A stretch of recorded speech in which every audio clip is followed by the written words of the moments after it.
Aujourd'hui, je me lance le défi de réaliser... Ouais. Aujourd'hui, je me lance le défi de réaliser ça.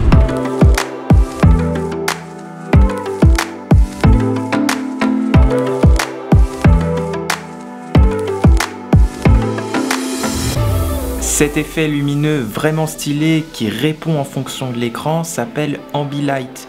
C'est une technologie développée par Philips dans le but d'apporter une nouvelle expérience visuelle. Et j'avoue que le résultat semble vraiment cool. N'ayant pas de télé Philips embarquant cette technologie, je me suis dit pourquoi pas tenter de la réaliser nous-mêmes et pour voir si c'est aussi bien qu'il n'y paraît. Et pour aller plus loin, j'ai également deux Philips Hue derrière dans mon salon et je vais essayer aussi de les faire réagir en fonction de l'image pour une expérience encore plus immersive.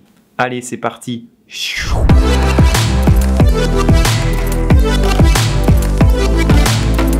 Dans ce deuxième épisode, on va faire simple, on va faire ça en 3 parties. Première partie, on va voir comment le système Ambilight fonctionne. Ensuite, on va regarder les composants qu'on pourrait utiliser pour reproduire ce système. Et pour finir, on essaiera d'assembler tout ça et de voir si ça fonctionne.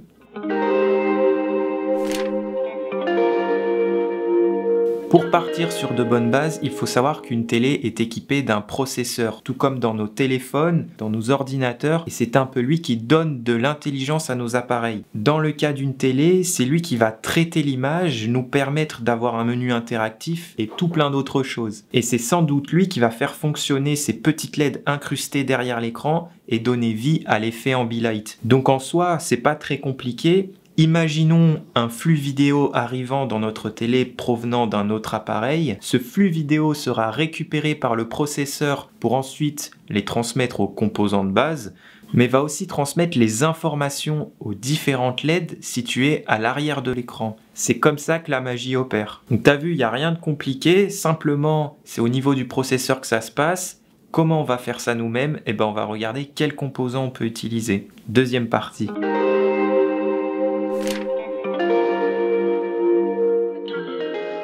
Maintenant, donc, comment reproduire ce système sur notre télé? Premièrement, étant donné que le processeur même de la télé sera difficilement programmable, je vais devoir passer par un autre processeur qu'on connaît bien. Alors pourquoi pas utiliser tout simplement un ordinateur? C'est un bon choix, mais j'ai pas forcément envie de dédier un ordinateur à côté de ma télé. Ça prend de la place et ça peut gâcher un peu le beau setup. Je vais donc utiliser un mini ordinateur très connu et très utile pour ce genre de projet, c'est la Raspberry. Maintenant, il faut pouvoir rediriger le flux vidéo dans la télé et aussi dans ce nouveau processeur. Je vais donc devoir splitter en deux le flux vidéo en utilisant donc un splitter. Mais pas n'importe lequel, étant donné que certains appareils comme la PS3 se protègent contre la copie d'image, il me faut un splitter qui répond à la norme HDCP. Aussi, pour éviter de perdre en résolution, je vise un splitter 4K 30 Hz correspondant donc à ma télé.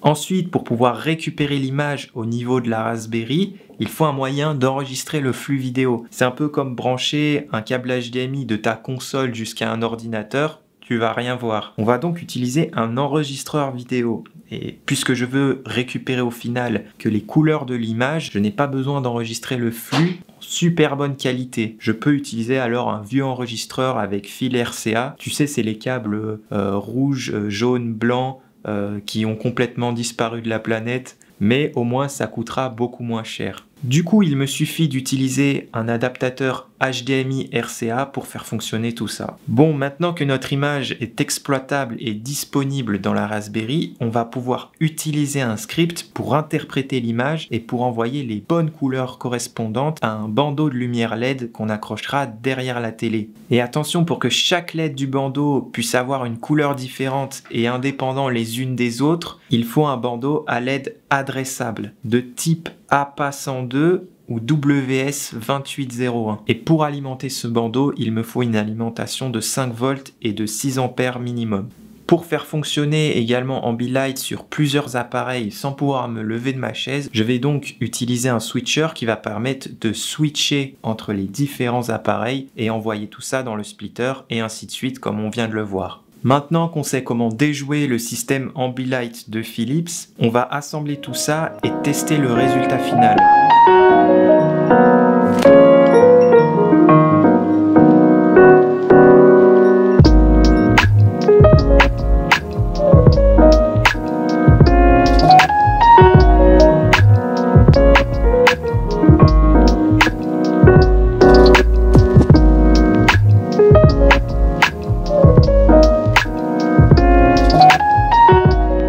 Une fois les LED installés, je m'occupe de la liaison avec la Raspberry. Comme sur un microcontrôleur, on va devoir connecter les LED sur les bonnes entrées. Également, il faut faire bien attention à connecter correctement l'alimentation des LED en reliant les masses entre elles. J'ai décidé de souder tout ça sur une broche pour une solution plus modulaire si les tests ne fonctionnent pas. Ensuite, je me suis dit pourquoi pas fixer tous les composants derrière la télé, mais le résultat n'est pas très concluant. J'ai donc réalisé une boîte sur mesure avec un emplacement ventilateur pour éviter la surchauffe.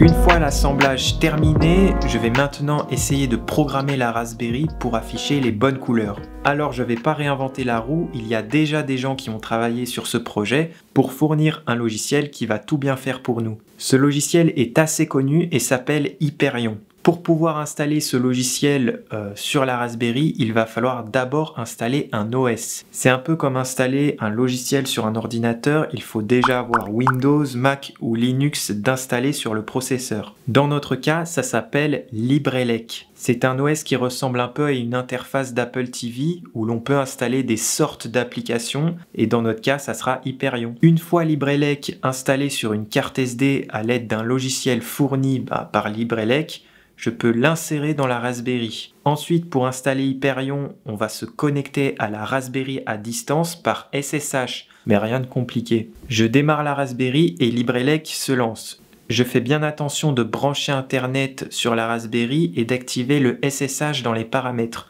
Ensuite, je télécharge et j'ouvre Hyperion sur mon ordinateur et dans l'onglet SSH, je me connecte en rentrant bien l'adresse IP de la Raspberry et les identifiants par défaut. Une fois connecté, je peux installer Hyperion à distance en cliquant sur Install Update Hyperion. Une fois installé, je vais dans l'onglet Hardware. C'est là qu'on va dire à Hyperion comment sont positionnés les LED, le type de bandeau, etc.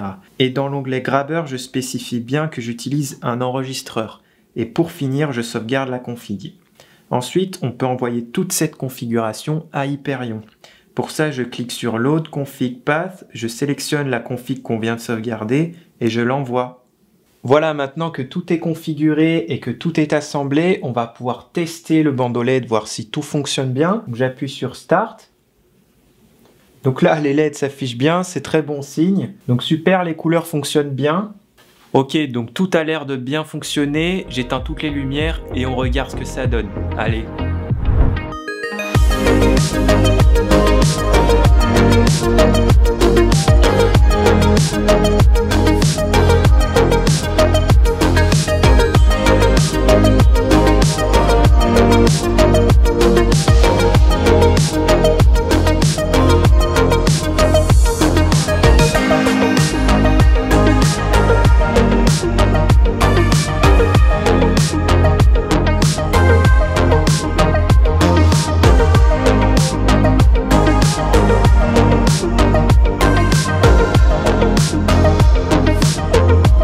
Franchement, le résultat est vraiment stylé et l'expérience visuelle est vraiment meilleure. Bravo Philips. Les couleurs correspondent bien à l'image et le temps de latence n'est vraiment pas élevé.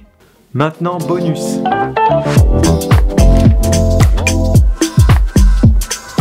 Pour pousser le bouchon un peu plus loin, je vais essayer de faire réagir également mes deux Philips Hue à gauche et à droite du canapé en fonction de l'image. Alors je peux faire ça selon deux manières. La première, c'est d'acheter un boîtier que Philips propose à la vente à 250 €, ce qui fait un peu cher. On va donc se pencher sur la deuxième solution. On va utiliser l'API que Philips a mise en place pour les développeurs. Pour faire simple, on peut imaginer cette API comme une boîte avec des interrupteurs qui permettent de contrôler les Philips Hue à distance. Ensuite, si je veux créer une application pour contrôler les Philips Hue, c'est possible. Je connecte juste mon application à l'API et le tour est joué. Dans notre cas, l'application que l'on va connecter à cette boîte, c'est Hyperion. C'est lui qui va déclencher ces petits interrupteurs pour afficher les bonnes couleurs. Alors pour passer par l'API, évidemment, il faut un compte. Il faut aller sur developer.meetyou.com. Ensuite, il faut créer un identifiant et pour ça, il y a tout un guide mis à disposition par Philips. Je ne vais pas m'étendre là-dessus. Mais une fois qu'on a notre pass développeur, je peux donc configurer Hyperion pour qu'il se connecte à l'API. J'ai passé pas mal de temps sur cette configuration et ça ne semble pas bien marcher. Hyperion n'arrive pas à se connecter à l'API. Et avec plus de recherche, j'ai remarqué que ça venait certainement du protocole sécurisé HTTPS de l'API et Hyperion ne me permet pas de débugger tout ça. J'attends donc une nouvelle version de Hyperion